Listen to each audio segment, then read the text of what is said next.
Ya, Assalamualaikum warahmatullahi wabarakatuh. Kita masuk kuliah ke-7, menjadi pembelajar Waalaikumsalam. dan studi kasus resu. Sebelum kita mulai, kita baca basmalah. Bismillahirrahmanirrahim.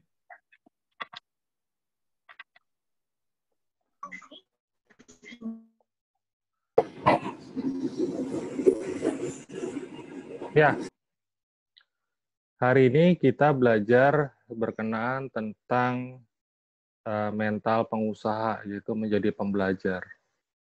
Karena pengusaha itu harus melakukan inovasi, kreatif, menciptakan produk baru, memberikan nilai tambah kepada masyarakat ya, berupa barang maupun jasa, tentu saja sebagai pembelajar yang tangguh ya, pantang menyerah dalam kondisi apapun, termasuk dalam resesi saat ini.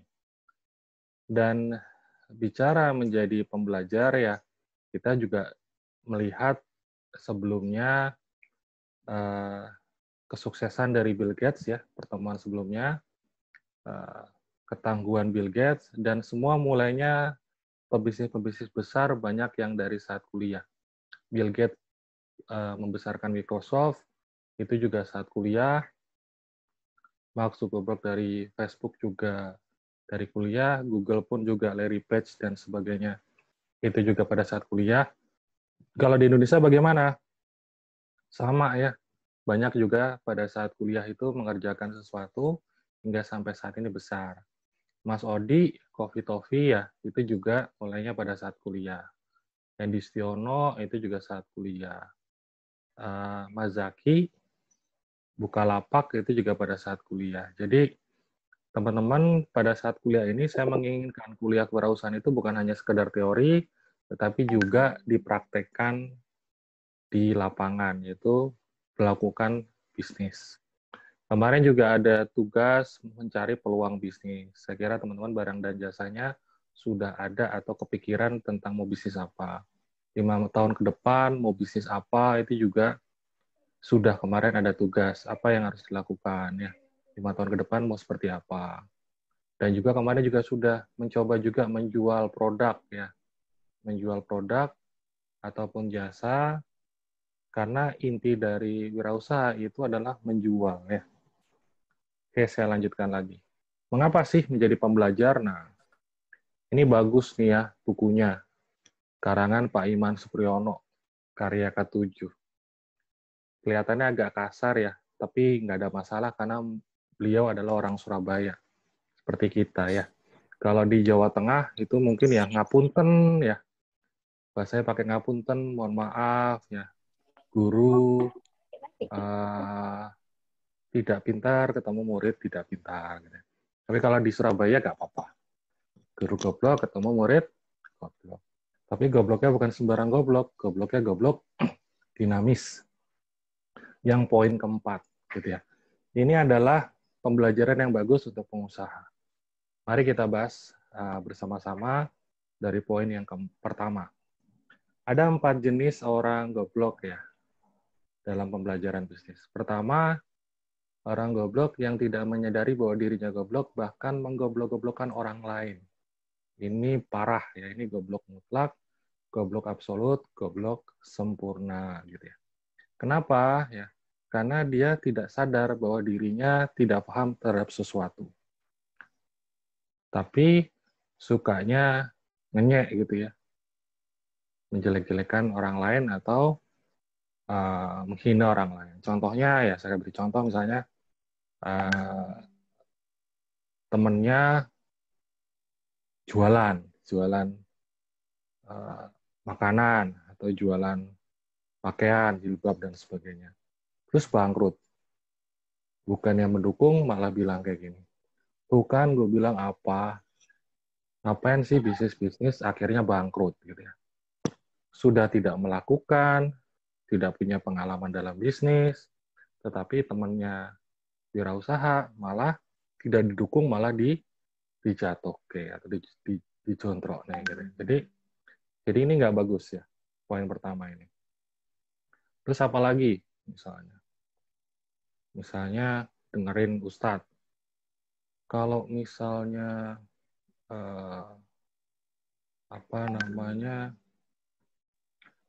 makan harus pakai tangan kanan contohnya. Tuh kan, gue bilang apa? Pakai tangan kanan gitu ya. Jadi ini berbahaya. Nah yang kedua, ini juga nggak boleh ya. Orang goblok yang menyadari bahwa dirinya goblok tetapi tidak mau belajar dan minder. Jadi dia introspeksi diri, menyadari, ya, muhasabah, bahwa aku nggak ngerti. Tapi ya sudah, tapi nggak mau belajar gitu ya. Contoh misalnya, saya nggak bisa public speaking di depan umum. Ada tuh pelatihan public speaking, nggak mau ikut. Ada kepanitiaan, tidak mau ikut jadi panitia. Ada rekrutmen himpunan atau BEM, tidak mau ikut juga. Jadi ada pelatihan lembaga dasar kepemimpinan dan sebagainya, tidak mau ikut juga. Jadi semua ditolak, semua ditolak. Jadi ini mempertahankan tanda kutip kegoblokannya. Jadi terus nggak bisa baca laporan keuangan. Sudah belajar akuntansi, tapi ada hal yang nggak mengerti. Gitu ya. Menyadari, tapi nggak mau belajar. Nah, itu juga nggak boleh. Ini goblok statis. Dan kita belajar ya sebagai seorang manajer. Dan manajemen itu ada kan minimal 3 yang harus dilakukan. Kalau tidak, mismanagement.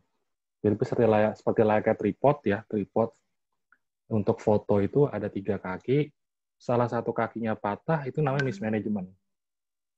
Manajemen ada 3 kakinya, yang pertama perencanaan.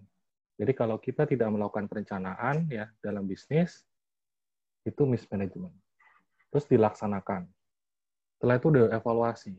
Nah, proses evaluasi ini adalah salah satu dari manajemen. Kalau kita tanpa melakukan evaluasi, introspeksi, pembelajaran gitu ya kita nggak bisa tumbuh, nggak bisa berinovasi, tidak bisa melakukan kreativitas.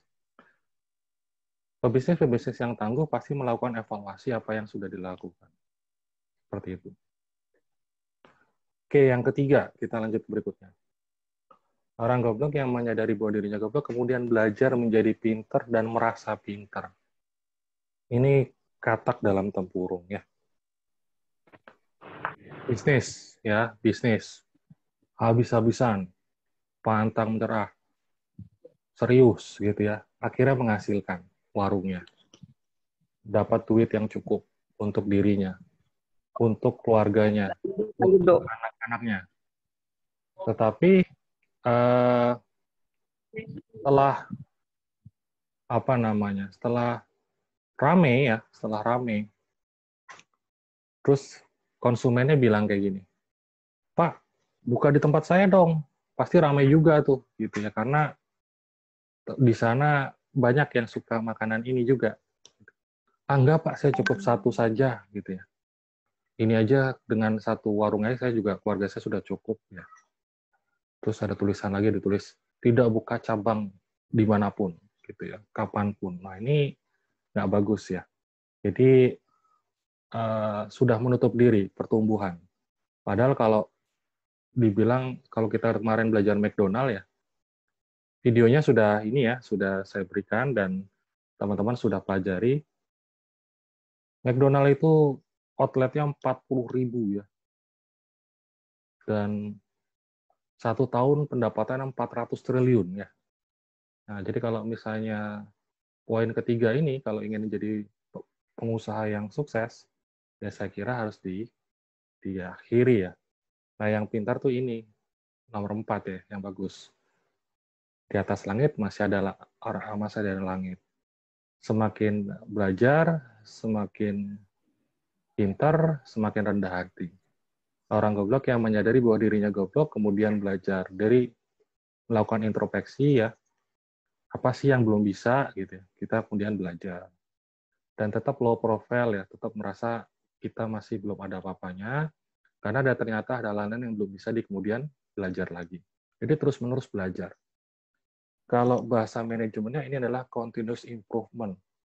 Continuous improvement itu adalah peningkatan yang secara berkelanjutan. Kalau di Jepang namanya kaizen. Jadi terus-menerus memperbaiki diri.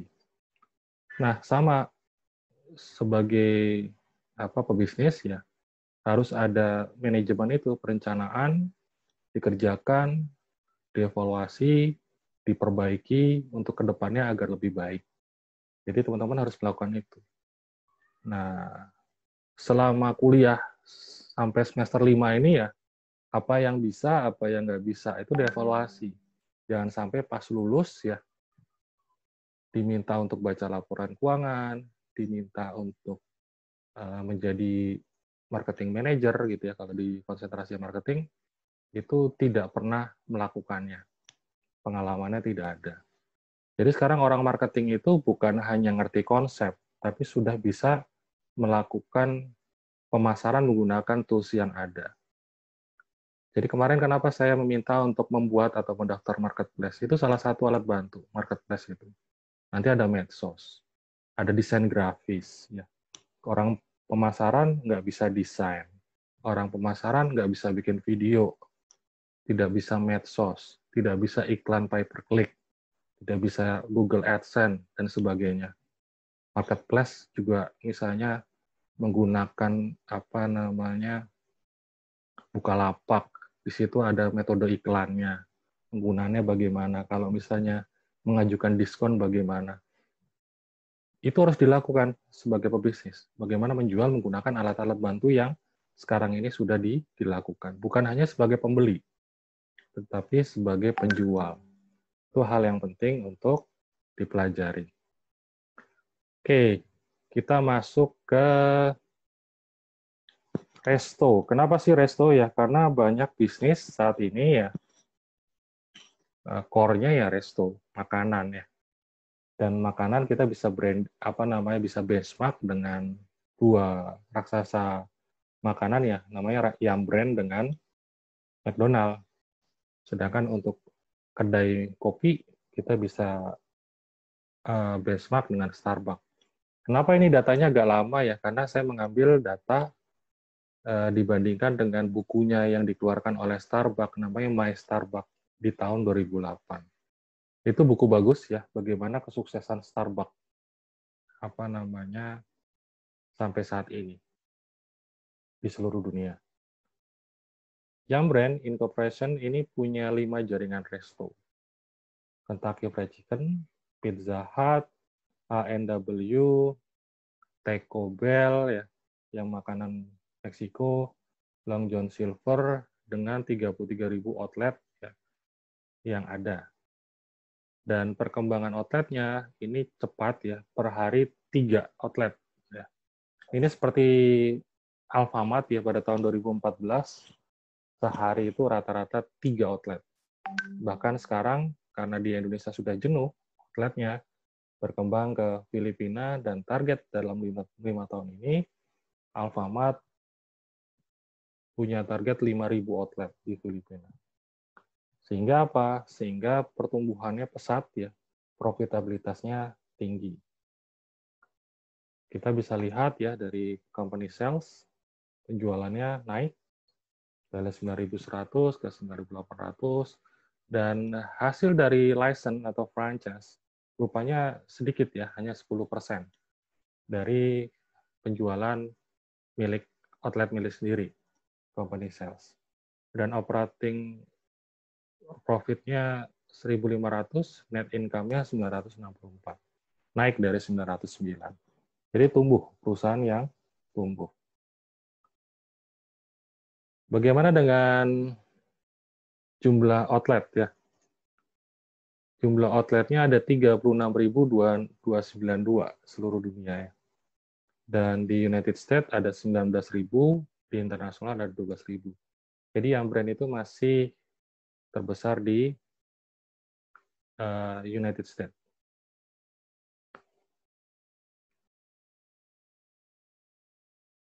Bagaimana dengan Starbucks ya? Belajar dari Raja Kopi Dunia. Nah, ini Starbucks ini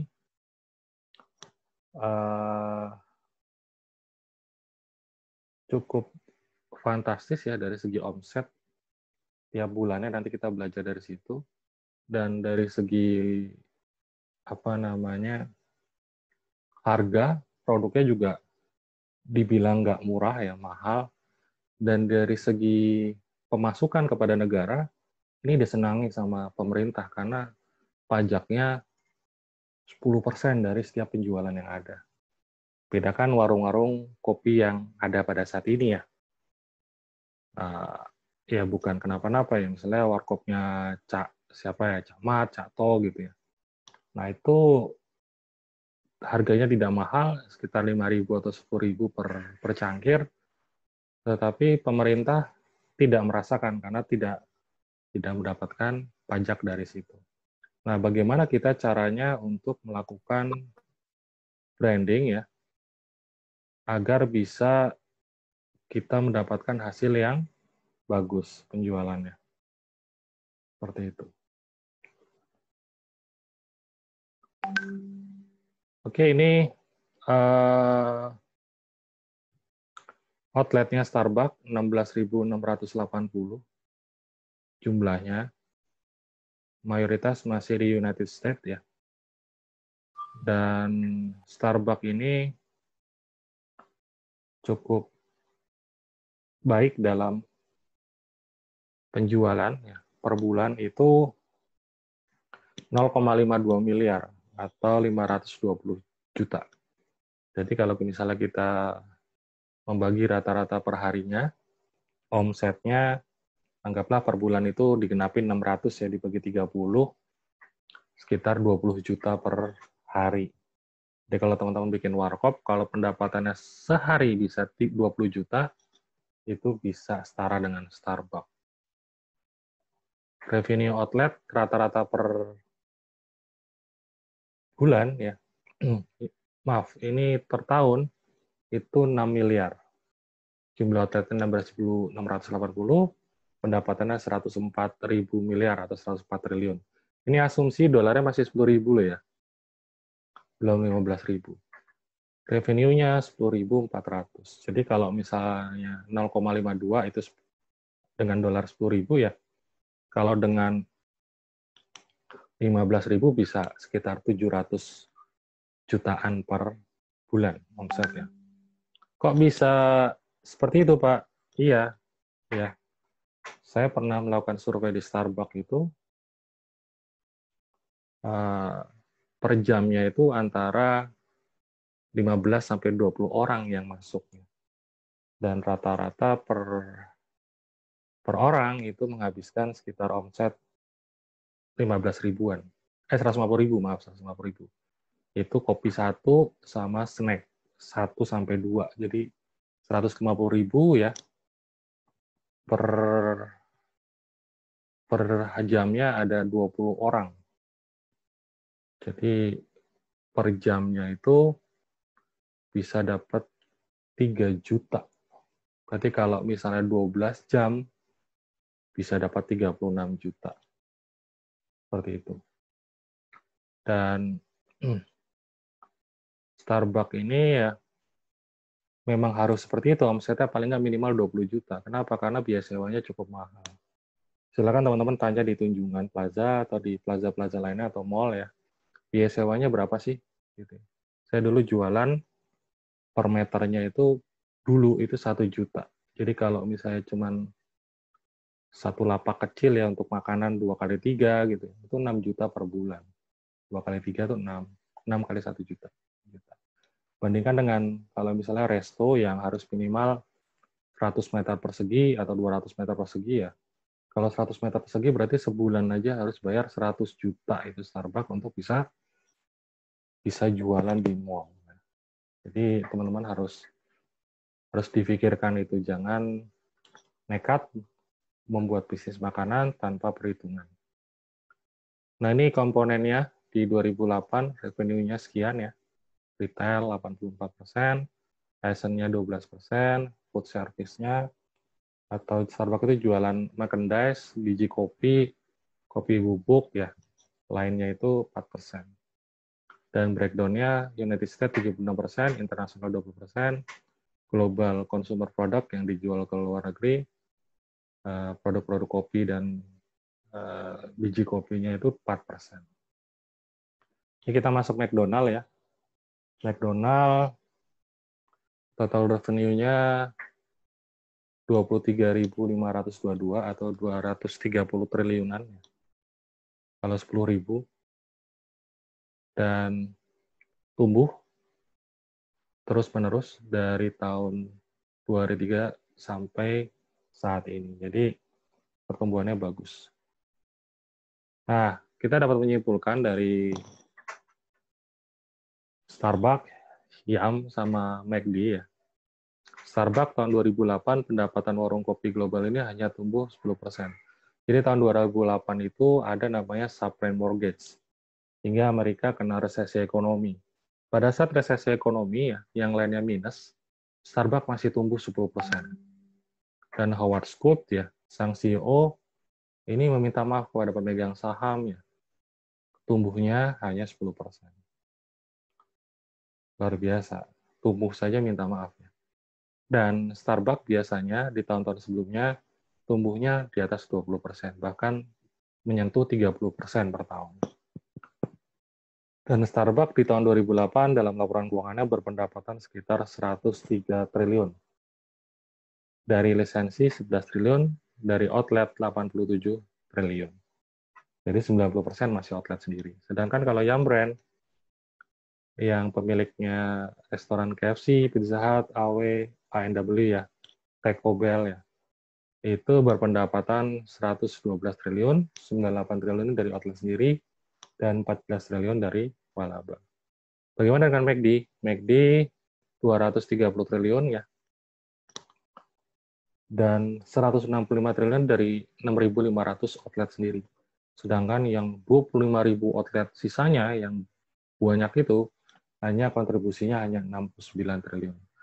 Jadi kesimpulannya gini, kalau kita ingin tumbuh, diusahakan menggunakan modal sendiri dulu ya. Modal sendiri karena pemasukannya jauh lebih besar daripada menggunakan lisensi atau kerjasama. Nah, kalau misalnya terhalang gitu ya, contoh kayak di Indonesia harus kerjasama dengan pengusaha Indonesia, terhalang berarti harus menggunakan kerjasama, yaitu license atau franchise. Seperti itu. Nah, untuk mengalahkan McDonald yang brand, ya akhirnya menjual A&W dan Long John Silver ya. Karena yang brand itu banyak merek, ada 5. Tentu saja brandingnya, anggaran iklannya jauh lebih besar daripada McDonald. Yum kini perusahaan terbesar nomor 713 dunia, omsetnya 180 triliun, sedangkan untuk McD itu 370 triliun. Itu di tahun 2016 ya, yang relatif baru. Tahun 2020 mungkin sudah menyentuh 400 triliun. Jadi fokus McDonald itu menang karena fokus satu merek. Dan McDonald ini kalau kita belajar dari video yang kemarin ya, pendirinya adalah Ray Kroc ya, Ray Kroc. Sedangkan kalau Starbucks itu Howard Schultz. Beliau yang memperbesar ya dari 1 hingga puluhan ribu outlet. Gitu. Resiko pertumbuhan ya harus tumbuh, tapi jangan terlalu cepat dan juga jangan terlalu lambat. Lambat bisa dikalahkan pesaing, ya. Apalagi nggak tumbuh, apalagi cabangnya hanya 1. Itu pasti nanti akan kesulitan dalam bersaing. Kenapa? Karena bicara tentang branding, bicara tentang crowding effect. Mindshare itu adalah produk kita atau logo atau merek kita ada di kepala konsumen, di kepala masyarakat. Semakin kuat, semakin bagus. Sedangkan crowding effect adalah efek kerumunan, efek dari banyaknya outlet. Semakin banyak, semakin banyak yang dimudahkan ketika outletnya banyak. Dan ketika kita bicara tentang pertumbuhan, terlalu lambat kalah sama pesaing, terlalu cepat, itu kita akan masalah di cash flow, dan akhirnya bisa bangkrut. Bayangkan kalau langsung buka 100 cabang gitu ya, padahal kemampuan kita hanya cuma 2 cabang. Akhirnya kita harus merekrutmen besar-besaran untuk 100 cabang yang baru, fixed cost-nya tetap ada terus ya, karena gaji karyawan kan tiap bulan harus dikeluarkan. Sedangkan omsetnya belum jelas. Karena pada saat awal-awal, biasanya bisnis omsetnya tidak besar. Sehingga akan terjadi masalah cash flow dan bisa terjadi kebangkrutan. Nah, modal dari mana? Modalnya. Modal itu bisa dari modal sendiri, ya, bisa dari laba ditahan, bisa dari hutang, bisa juga dari right issue. Right issue itu mengeluarkan saham baru. Bedakan tadi divestasi ya yang dilakukan sama Yambrand dengan right issue. Kalau divestasi itu menjual saham, kalau right issue mengeluarkan saham baru. Divestasi punya 100 saham, dijual 10.000, tinggal 10.000. Nah, itu namanya divestasi. Dengan kalau right issue, saya punya saham 100.000, mengeluarkan saham lagi 20.000. Jadi saham saya tidak berkurang, tetapi persentasenya yang berkurang. Kenapa? Karena totalnya bukan 100.000 lagi, tapi 120.000, karena 20.000 adalah saham baru. Nah, ini contohnya PT Nippon Indosari Korpindo ya, atau kita bisa kenal dengan namanya Sari Roti, memutuskan pelepasan saham sebesar 1.125 miliar lembar saham baru, atau sekitar 18% dari jumlah saham yang ada. Gitu ya. Nah, nilainya di akta itu Rp20, ditawarkan kepada pabrik yaitu 1.275. Kok lebih mahal jauh, Pak? Iya, karena ada proses waktu ya, saat mendirikan sampai sekarang, ada intangible asset juga, aset-aset yang tidak bisa kita lihat, contohnya sistem manajemen, branding, dan sebagainya. Harganya 1.275. Keuntungannya berapa? 1.275 dikurangin 20, berarti 1.255 per lembar sahamnya. Jadi itu namanya agio saham, keuntungan dari selisih harga saham. Dapat uang berapa itu Sari Roti ketika melepas 18% saham baru? Itu mendapatkan uang 1.434 triliun. Maaf, 1,43,4 triliun. Sehingga uangnya dibuat untuk membangun pabrik, 4-6 pabrik baru, dan penambahan lini produk. Seperti itu.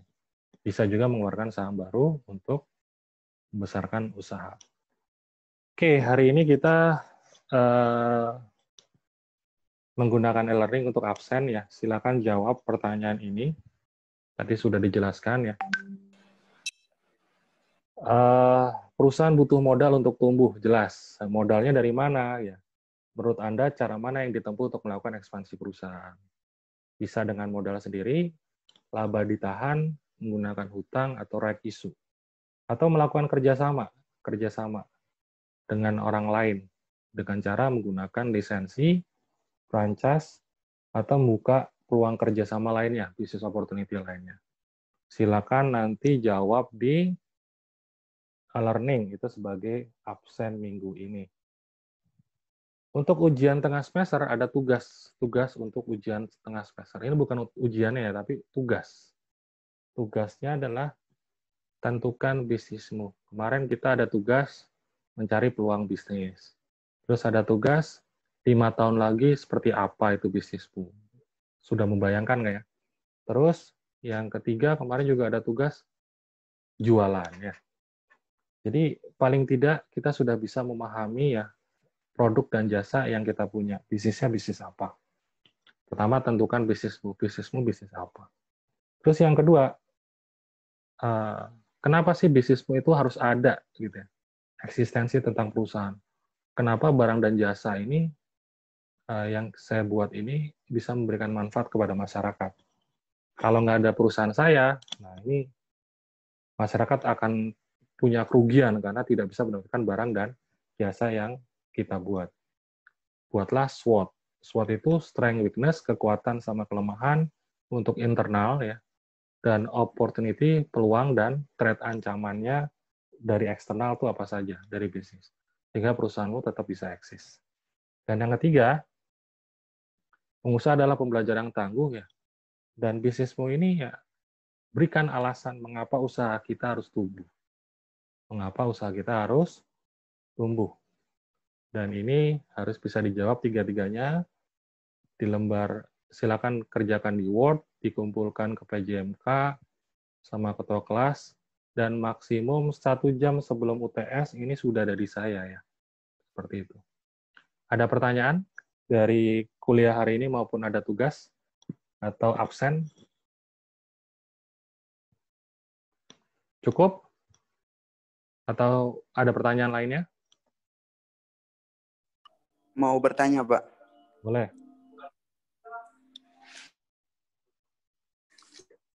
Banyak atau warung seperti contohnya itu kayak Sate Marangi tuh. Dia itu kan besar, tapi dia nggak membuka cabang. Alasannya di kontrolnya belum bisa. Untuk menyikapi hal tersebut itu seperti apa, Pak?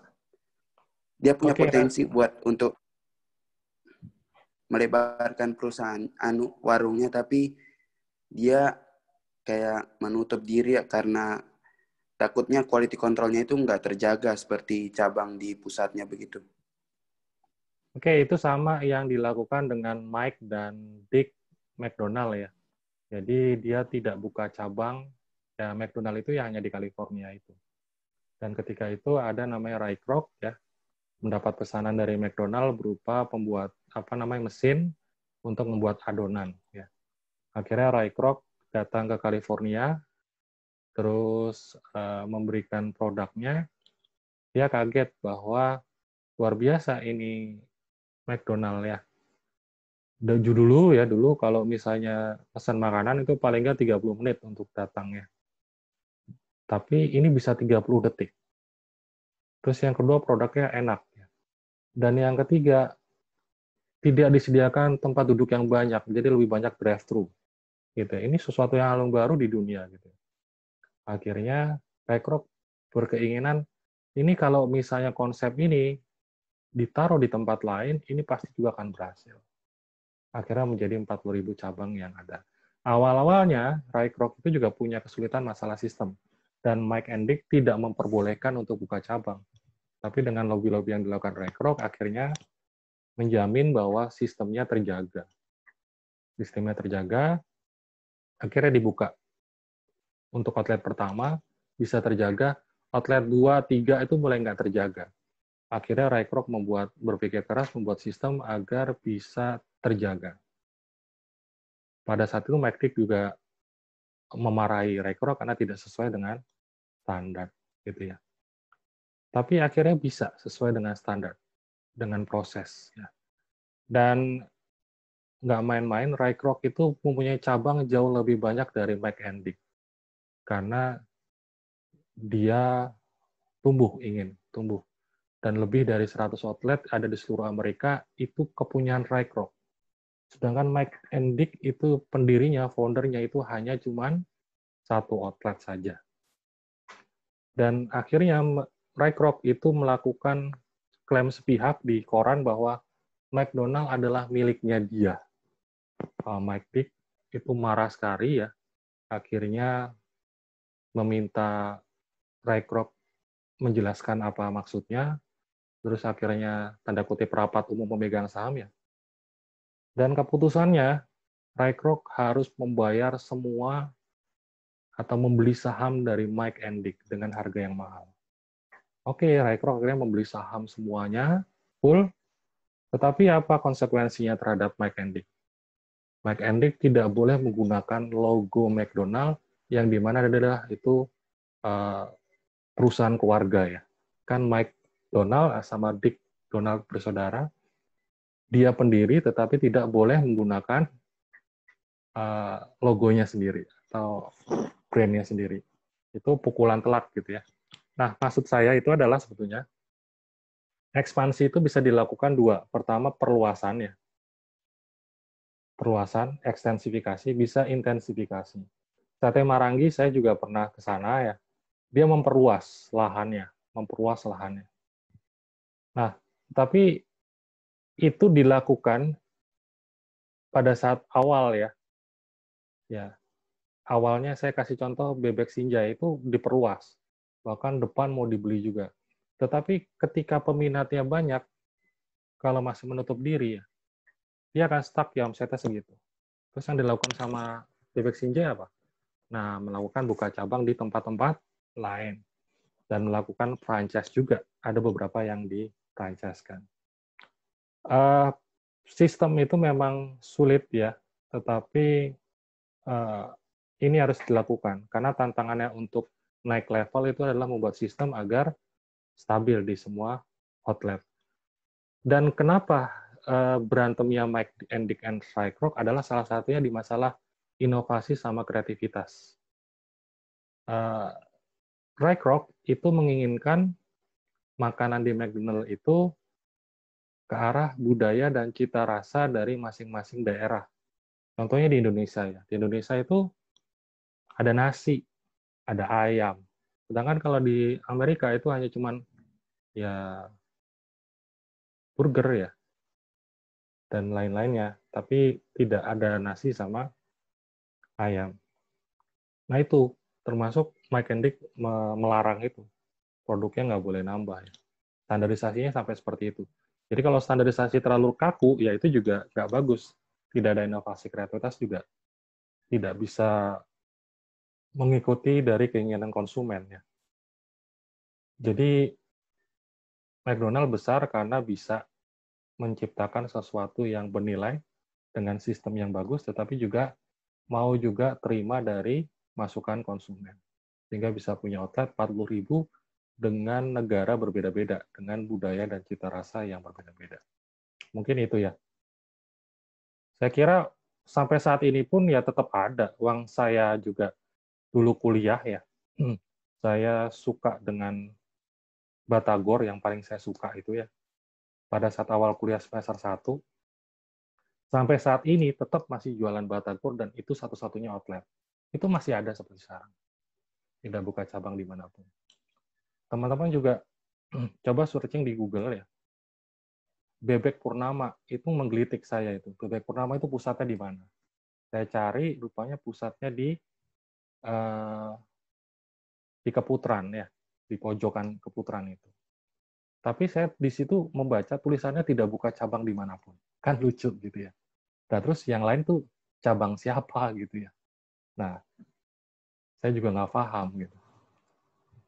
Jadi jangan seperti itu juga. Punya cabang yang banyak, namanya brandnya dipakai, tetapi tidak ada royalti yang masuk. Jadi perlindungan merek gitu juga harus ada. Jadi memang kalau misalnya bisnis ya, kalau sudah terkenal ya mereknya tolong dipatenkan juga. Jangan sampai siapapun boleh menggunakan dan kita tidak mendapatkan hasil apapun dari yang kita jual. Gitu ya Mas ya. Ada pertanyaan lain? Pak, saya mau izin bertanya. Boleh.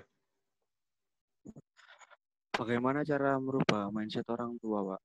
Dalam arti kan ini saya sudah punya usaha hampir jalan 3 tahun ini, usaha warung kopi, Pak.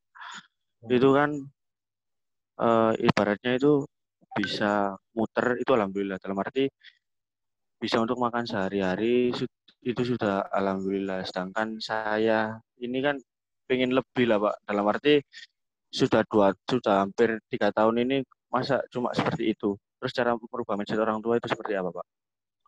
Oke, pertama merubah mindset diri sendiri Dalam dulu arti ya. kita Ya pertama yang harus dilakukan merubah mindset diri sendiri dulu sebelum merubah mindset orang lain. Kitanya itu harus benar ya. Terus kitanya juga mau berubah. Hal yang harus dilakukan berubah itu kita juga harus bisa merubah sistemnya dari sedikit demi sedikit usaha kita. Kalau misalnya usaha kita tidak punya laporan keuangan, tidak mencatat aja gitu ya. Kita catat jual berapa, jual apa saja, beli apa saja gitu. Sehingga kita nanti bisa membuat laporan keuangan. Karena beresiko sangat tinggi kalau misalnya kita punya cabang 5, punya 10, tidak punya catatan laporan keuangan, terus kita tahu kinerjanya bagaimana. Jadi mulai dari kita sendiri, ya dicatat gitu ya. Setelah itu kita sebagai pengusaha, hal yang terpenting adalah mampu bisa memahami bahwa diri kita itu layaknya digaji berapa. Contoh misalnya digaji 5 juta, oke gaji 5 juta. Tiap bulan kamu digaji 5 juta. Tak. Nah, keuntungan selisihnya itu masuk laba ditahan perusahaan. Nah, kebanyakan pengusaha kita itu, ya usahaku labanya tak PKB gitu ya. Jadi nggak tumbuh. Kalau misalnya kita punya laba ditahan, laba yang kita kumpulkan ya laba-laba itu bisa kita buka untuk cabang berikutnya. Tapi kalau misalnya kita ingin punya cabang banyak, tapi kita tidak punya modal dan sistem untuk membuat cabang baru, nonsen. Jadi harus disiapkan. Punya catatan laporan keuangan yang bagus ya. Terus juga produknya diperbaiki. Terus yang ketiga, punya laba ditahan. Ketika modalnya cukup, kita sudah bisa buat laporan keuangan, sistemnya bagus, produknya berkualitas, kita next level, naikkan levelnya. Gitu ya. Segmen yang menengah ke bawah, naikin ke menengah ke atas. Gitu. Nah, banyak itu yang jualan Indomie tetapi di resto ya. Namanya apa restonya? Yang jualan Indomie harganya 15.000, 20.000. Abnormal ya. Abnormal, Pak. Abnormal itu. Itu meningkatkan level gitu. Jadi memang harus bertahap. Dan ketika kita bicara tentang level ya teman-teman ya harus mindset-nya dirubah mulai dari kita sendiri. Nanti kalau misalnya orang tua itu tinggal kalau ditunjukkan dia akan mau kok. Misalnya Pak, tolong bikin laporan keuangan yang baik. Ya caranya tolong ya kamu contohkan gimana cara buat laporan keuangan yang baik. Pengeluaran dicatat, masukan dicatat, bikin laporan keuangannya Pak, kita laba bulan ini sekian. Bagian kita 5 juta ya, cukup ya, atau 10 juta ya. Nanti keuntungan selisihnya lainnya di laba ditahan, dimasukkan laba ditahan. Nanti dikumpulkan gitu ya, baru bisa buka cabang lainnya. Jadi bertahap. Selama proses itu dijalankan ya, itu nanti akan mindset-nya akan berubah dan nanti akan tumbuh secara bertahap. Kita nggak boleh langsung menggurui orang tua. Pak ini seharusnya begini, Pak seharusnya gitu. Enggak, kita harus memberikan contoh, melaksanakan apa yang kita pahami dari pembelajaran di kuliah. Bikin laporan keuangan sudah ngerti, laksanakan itu di warkop. Ya. Makanya pembelajaran akuntansi ya, saya orang manajemen, tapi konsentrasi keuangan, saya juga harus paham akuntansi. Karena akuntansi itu cuma alat tools untuk membuat laporan keuangan. Membaca laporan keuangannya, strategi keuangan ke depan perusahaan, itu orang manajemen keuangan. Dan harus paham tentang akuntansi. Jadi teman-teman harus melaksanakan itu. Produk, pengemasan, itu bagian marketing. Produksi, prosesnya gimana caranya cepat. McDonald tuh 50 detik loh ya, dalam melaksanakan prosesnya. Dan kalau lebih dari 50 detik itu ada sanksi itu biasanya. 30 detik, maaf, 30 detik. Jadi teman-teman ya berproses. Dan kalau sendiri melihat proses, bukan hasil. Gitu ya. Jadi kita dinilai amal kita itu dari proses, bukan dari hasilnya. Kalau prosesnya baik, insya Allah hasilnya juga baik. Ada pertanyaan lainnya? Cukup ya? Kita ketemu di UTS ya. Nanti kuliah hari ini dan kuliah sebelum-sebelumnya, saya akan siapkan PDF-nya, saya juga akan siapkan videonya kalau mau diulang gitu ya. Nanti di UTS waktunya sama dengan waktu kuliah. Informasinya diberikan berikutnya, selanjutnya. Tolong jangan lupa habis ini tetap absen di e-learning, menjawab pertanyaan diskusi. Itu ya. Cukup semua ya? Kalau cukup, kita tutup dengan baca hamdalah. Alhamdulillah, Rabbil Alamin. Sekian kuliah hari ini. Mohon maaf kalau misalnya ada kata-kata yang salah. Assalamualaikum warahmatullahi wabarakatuh. Waalaikumsalam warahmatullahi wabarakatuh. Waalaikumsalam warahmatullahi wabarakatuh. Jangan lupa ya, absen ya.